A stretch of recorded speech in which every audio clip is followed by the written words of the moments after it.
Millionaire Ethan Cole never expected to find a little boy hiding in the shadows of his own garden before sunrise. The sight stopped him cold. A child, no older than 7, crouched behind the rose bushes, trembling, clutching something close to his chest as if it were his last piece of safety. Ethan called out softly, but the boy only backed deeper into the hedge, eyes filled with fear and a pain no child should carry. In that quiet moment, Ethan sensed this wasn't a simple case of trespassing. Something darker, heavier, was hiding with the boy. And the truth was only steps away. Ethan Cole's mornings were usually predictable. As a millionaire CEO, his life ran on strict order: early workouts, strong coffee, and a walk through the perfectly manicured paths surrounding his mansion. But today, nothing felt normal. The image of the little boy hiding among the rose bushes kept replaying in his mind, unsettling him in a way he couldn't explain. Ethan stepped out onto the patio again, the crisp air brushing past him as he scanned the garden. The emptiness only deepened the weight in his chest. His home, with its marble floors and tall windows, had always felt quiet. But now, the silence carried a different meaning. It reminded him that wealth could buy space, but never warmth. Not the kind he had once hoped to build. Inside the kitchen, Maria Alvarez, his longtime gardener and part-time housekeeper, noticed the tension etched across his face. "You look troubled, Mr. Cole," she said gently, wiping soil from her hands. Ethan hesitated. There was a boy out there, hiding, frightened. Maria's expression shifted. "A boy? Here? That's unusual." Ethan nodded, but didn't say more. Something about the encounter made him reluctant to involve anyone too quickly. The boy's eyes had carried a fear that warned him not to push the situation carelessly. Ethan didn't want to spook him further. He wanted to understand.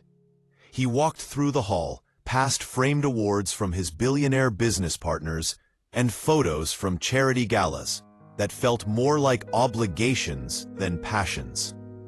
The contrast between his polished world and the fragile child trembling in the dirt hit him with a force he wasn't prepared for. Why would a child end up here? Why alone? Why so scared? As the morning moved on, Ethan found himself unable to focus. His laptop remained open but untouched on the desk. Emails stacked up, but his thoughts stayed locked on the garden. He replayed the moment. The boy gripping a worn backpack, the way he pressed his knees to his chest. The quick glance he gave Ethan, half terrified, half pleading. It triggered something buried inside Ethan, a memory he didn't want to revisit, tied to a past loss he had sealed away. He pushed the thought aside, trying to refocus, but the boy's trembling hands kept returning to his mind. Maria walked past the window and paused. "Mr. Cole," she called softly. "Did the child say anything?" "No," Ethan said, but there was something in his face, like he's been running from something. Maria looked uneasy. The neighborhood had been quiet for years, but stories traveled. Rumors of struggling families, shelters filled to capacity, children left to fend for themselves when life pushed too hard. Ethan had heard those stories before, but they were always distant. Today, one had appeared in his garden. He stood, drawn by a pull he couldn't explain. "I need to check the property again," he said, stepping outside. The wind rustled the hedges, and for a moment, Ethan stopped. A faint sound, almost like a sniffle, echoed from deeper within the garden. He turned toward it slowly, and right then, he realized the little boy hadn't left at all. Ethan followed the faint sound deeper into the garden, moving slowly so he wouldn't frighten the child again. The morning sun had begun to rise, casting soft streaks of gold across the paths. He stepped past the trimmed hedges and rounded the far corner near the old oak tree. There, curled behind a stone planter, was the boy, smaller than he remembered, still trembling. Ethan knelt a few feet away, lowering his voice. "Hey, it's all right. You're not in trouble." The boy stiffened, tightening his arms around the small, ragged backpack pressed to his chest. His breathing quickened, but he didn't run this time. He simply stared at Ethan with wide, frightened eyes. "What's your name?" Ethan tried again. The boy swallowed. His voice came out cracked, barely above a whisper. "Caleb." "Caleb," Ethan repeated softly, as if testing the name. "Are you hurt? Do you need help?" Caleb shook his head, but the movement wasn't convincing. His hair was messy, his clothes wrinkled and dirty, his shoes scuffed as if he had walked for miles. But it was the look in the child's eyes that unsettled Ethan. Fear fused with exhaustion, the expression of someone who had been carrying a burden far too heavy for his age. Ethan extended a hand, not to grab him, but to show calm. "You can trust me. I'm Ethan." Caleb's attention shifted to Ethan's hand, then to the house behind him. "This is your place?" he asked, voice trembling. "Yes," Ethan said, "and you're safe here." Caleb blinked slowly, as though he wasn't sure what safety felt like. After a moment, he hugged the backpack even tighter, almost protectively. "What's in there?" Ethan asked gently. Caleb didn't answer. Instead, he pulled the backpack close enough to cover half his face. Ethan didn't push. Something told him the contents mattered deeply, far more than food or clothes. A sudden rustle came from the other side of the hedge, and Caleb flinched so violently he nearly toppled backward. His reaction was too sharp, too fearful for a simple noise. "Caleb," Ethan said quickly, "it's just the wind, nothing else." But Caleb's panic didn't fade. His small chest rose and fell rapidly, and tears gathered at the corners of his eyes. Something, or someone, had made him terrified of being found. Ethan's instinct, the one he usually buried behind schedules and board meetings, pushed forward. He moved closer, but stayed low, patient, steady.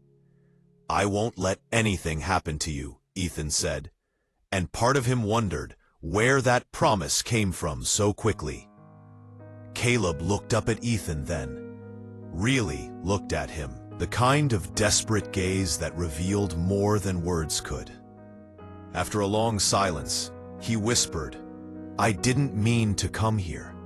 I just needed somewhere safe." Ethan felt a heavy knot form in his stomach. "Safe from what, Caleb?" Caleb opened his mouth, then shut it again, terrified. He wiped his nose with his sleeve, eyes darting toward the mansion door, then the gate, then the driveway. He seemed to be tracking something, or someone, only he could sense. Before Ethan could ask again, Maria's voice carried across the yard. "Mr. Cole, the security patrol says someone was looking around the neighborhood last night. They didn't get a good look." Caleb jolted upright, his breath catching.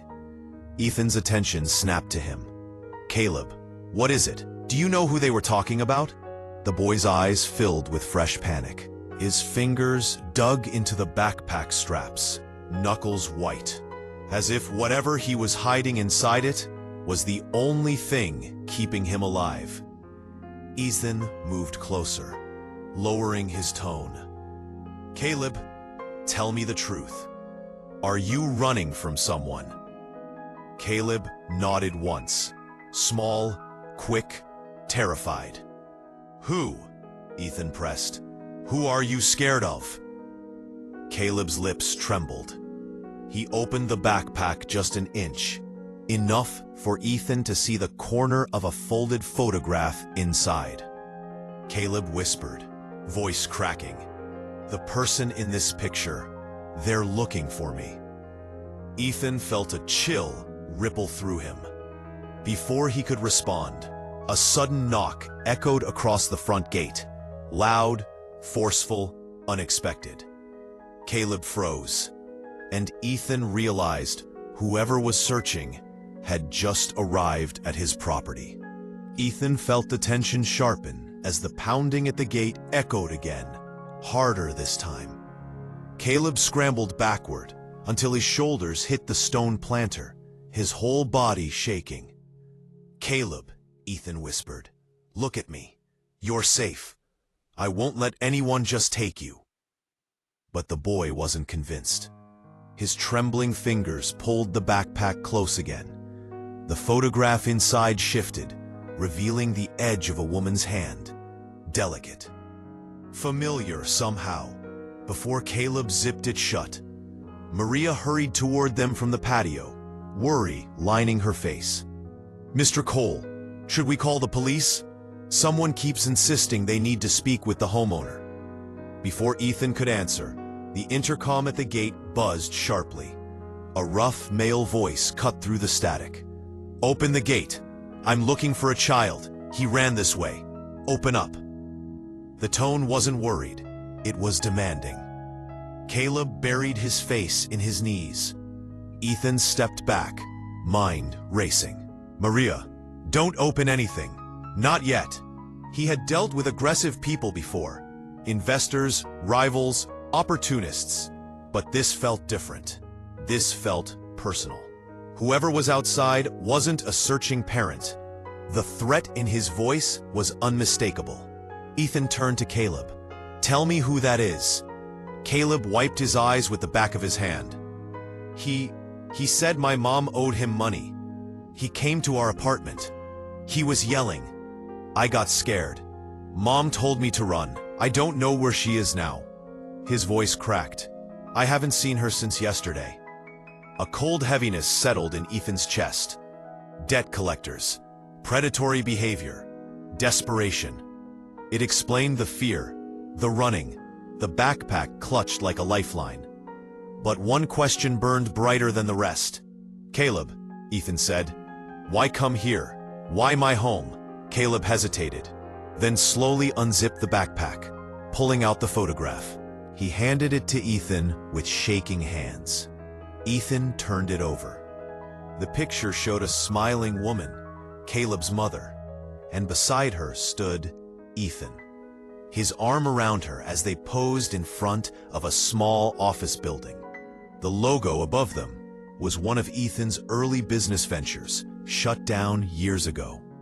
Ethan stared, shocked. "I knew her," he whispered. Caleb nodded. "She said you were the only good person she ever worked for." The realization hit Ethan hard. He remembered the project, the staff, the layoffs when the company folded.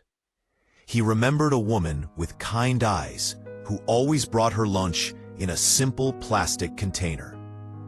He just never knew she had a son. Maria gasped softly. "Mr. Cole, this changes everything." The intercom sounded again, louder, angrier.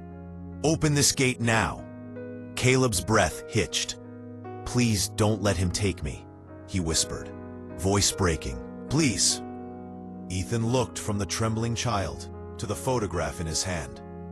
His pulse steadied. His decision was instant. "No one is taking you," he said firmly. But before he could move, before he could check the gates or call for backup, Maria's eyes widened as she looked past Ethan's shoulder. "Mr. Cole," she whispered, fear tightening her voice. "He's not at the gate anymore." Ethan turned toward the driveway. A shadow moved behind the hedges, already inside the property. Ethan's heart pounded as he stepped in front of Caleb, shielding the boy without a second thought. The intruder moved closer, his silhouette emerging between the hedges, a tall man with a harsh expression and restless eyes. He wasn't here for conversation. Maria backed away slowly, whispering, "Mr. Cole, be careful." The man smirked when he recognized Ethan. "So the millionaire himself is hiding the kid. Hand him over. His mother owes money. He's my leverage." Caleb whimpered and clung to Ethan's coat. Ethan's voice sharpened. "You're not taking him anywhere." The man laughed, low and mocking. "You think money protects you? This isn't business, Cole. This is real life. The boy comes with me." Caleb trembled so hard, Ethan could feel it through his shirt. The man's steps grew faster, more aggressive. Ethan stood his ground, fists clenched, adrenaline burning through him. For the first time in years, fear wasn't for himself. It was for a child he barely knew, but somehow felt responsible for. "Stay back," Ethan warned. The intruder didn't. He lunged forward, grabbing Caleb's arm. Caleb screamed. Ethan reacted instantly, pulling the boy behind him. The CEO panicked for a split second, but then rage cut through the fear. "Let him go," Ethan snapped, voice shaking with fury he hadn't felt in years. The man stepped closer again. "Move, or I swear." "Stop," Caleb cried out, voice cracking painfully. Tears streaked down his cheeks as he clutched his backpack to his chest. "Please don't take my mom away. She's all I have." The words hit the air like a punch, freezing everyone, including the intruder. Ethan felt something inside him break open. All the years of loneliness, regret, and buried guilt rose to the surface. He looked at Caleb, this terrified, brave little boy, and realized he couldn't fail him the way he'd failed people in his past. Ethan stepped forward, voice fierce and shaking. "You're not touching him. Not now, not ever. If you want to threaten someone, you deal with me, but the boy stays here." The intruder's eyes narrowed. "Bold words, Cole, but this isn't over." He slipped something from his jacket, metal glinting in the morning light. Maria gasped. Caleb's grip tightened. Brave Ethan stiffened. The man gave a cold smile. "You should have opened the gate when you had the chance." Then he took one slow, deliberate step closer. Ethan didn't flinch as the intruder stepped forward with the metal object clenched tightly in his fist. Caleb hid behind him, sobbing into the back of Ethan's coat. Maria whispered a prayer under her breath, inching toward the patio phone, hoping to call for help without drawing attention. "Last chance," the man growled. "Move." Ethan didn't move. For the first time in years, he felt a clarity stronger than fear. He had spent his life measuring success in wealth and deals, but none of it mattered compared to the terrified child breathing shakily behind him. "You're done hurting them," Ethan said, voice low, steady. "You took advantage of a struggling family. You threatened a woman who had no one, and now you came for her son. But that ends here." The man paused, not because of Ethan's words, but because he suddenly realized Ethan wasn't backing down. Millionaires were supposed to avoid risk, avoid trouble, avoid confrontation. But this one was ready to stand between a child and danger, even if it meant getting hurt. The intruder's scowl wavered. "You think being rich makes you a hero?" "No," Ethan said. "Kindness does." For a moment, the tension crackled between them like static, both men frozen in a dangerous standoff. Then Ethan took a single step forward, a bold, unanticipated move. The intruder jerked back, surprised, losing his balance for just a second. It was enough. Maria shouted, "Security's coming!" The intruder snapped his head toward the driveway. The faint sound of fast footsteps approached, Marcus rushing in from the front gate. The intruder cursed under his breath. His plan was falling apart, and he knew it. He turned sharply toward the hedge line, preparing to flee. But before disappearing into the bushes, He pointed at Ethan with a shaking hand. "This isn't over," he warned. "You have no idea what you're stepping into." Then he vanished between the hedges, pushing through branches as he escaped toward the neighboring street. Caleb collapsed to his knees, overwhelmed by fear and relief. Ethan quickly crouched beside him, placing a steady hand on his shoulder. "It's all right," Ethan murmured. "I'm here. You're safe now." But Caleb shook his head, eyes wide with renewed terror. "No, we're not," he whispered. "If he's here, then something happened to my mom." Those words sank deep into Ethan, colder than the threat they had just faced. Marcus finally reached them, breathless. He went over the back fence. "I'll call the police." "People." Ethan nodded, but his gaze remained on Caleb's trembling form, because now a far heavier question hung between them. If the man had come this far for Caleb, what had he already done to the boy's mother? And the answer was waiting somewhere out there, in a place Ethan knew they had to find before it was too late. High five. The hours that followed were a blur of urgent calls, frantic searching, and silent prayers. Ethan refused to go back inside his mansion. He stayed with Caleb on the patio steps, holding the boy's shaking hand while police and paramedics combed the surrounding streets. It wasn't long before an officer approached with cautious eyes. "Mr. Cole, we found a woman near an abandoned building a few blocks away. She's alive but weak. She keeps asking for her son." Caleb jolted up. "Mom?" Ethan didn't hesitate. He scooped Caleb into his arms and followed the officers to the waiting patrol car. The drive was short, but for Caleb, it felt endless. Ethan kept a steady hand on the boy's back, grounding him with every bump in the road. When they reached the site, paramedics were lifting a stretcher into an ambulance. Caleb broke free and ran toward them. "Mom!" he cried. A woman with tired eyes and a bruised cheek turned her head.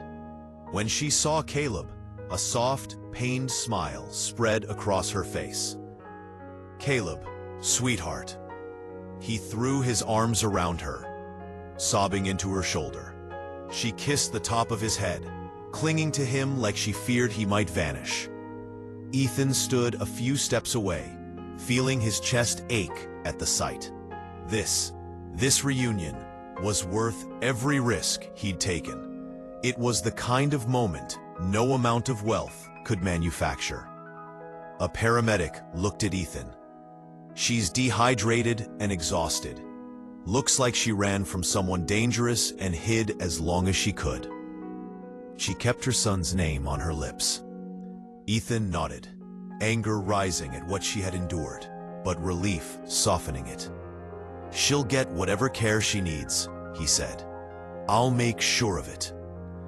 The paramedics loaded her into the ambulance, allowing Caleb to sit beside her.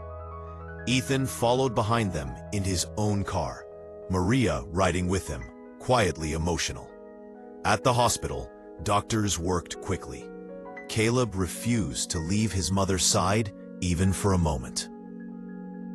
Ethan stayed in the waiting room, thinking about how easily he could have ignored the trembling child in his garden, and how different the ending would have been. Hours later, a doctor invited him inside. Caleb's mother looked fragile but peaceful. She motioned Ethan closer. You're Mr. Cole," she said weakly. "I used to work at your old company. You were the only boss who treated me kindly." She swallowed hard. "I told Caleb, if anything ever happened, to find you." Ethan felt the weight of her words settle deep. Kindness he barely remembered giving had come back to him in the most unexpected way. "You saved him," she whispered. Ethan shook his head. "No, he saved me too." Over the next days, Ethan covered her medical bills, arranged counseling, and provided temporary housing. Caleb slowly returned to laughter, especially when Ethan visited. The boy who once hid in a garden now walked freely across the mansion lawn, no longer afraid. Weeks later, a small gathering took place at Ethan's home. Just Caleb, his mother, Maria, and Marcus.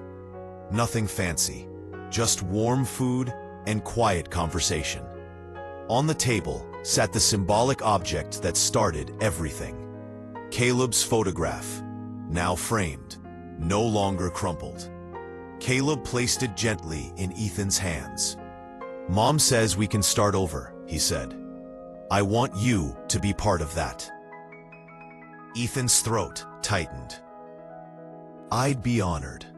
As evening settled over the garden, Ethan looked at the once empty mansion and felt something he hadn't felt in years: belonging.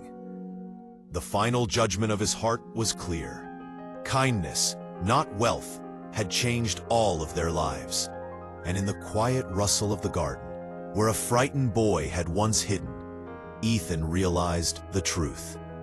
This was the moment his life finally opened.